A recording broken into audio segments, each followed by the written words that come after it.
Hey guys, welcome back to my channel. My name is Eden. I do cleaning and organizing videos.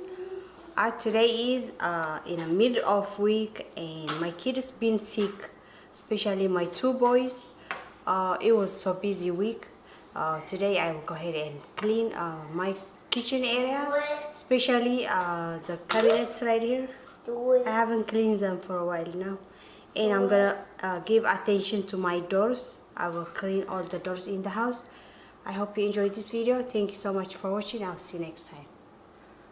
تخبركن أحواتي كم يكأنيهن سماء إلى نبال مترين organize مقبارن يتقبر بزي الchannel لو ما أنت خاني زي كابينت زتري لكن كله إلا زي معصونا يزجزا قلت لي راسي حلومه هتري دك أي حميمة من قنيهم كلتي جماعة ودات مالتيو بيزي قني قلت لي كعب زي نايكشنا هتري مالتيو تفتوا أزي فيديو تسفى قبر عاوز متسكي زي خريقني يغني لي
Thanks guys for watching. I hope you enjoyed this video. I'll see you in the next one.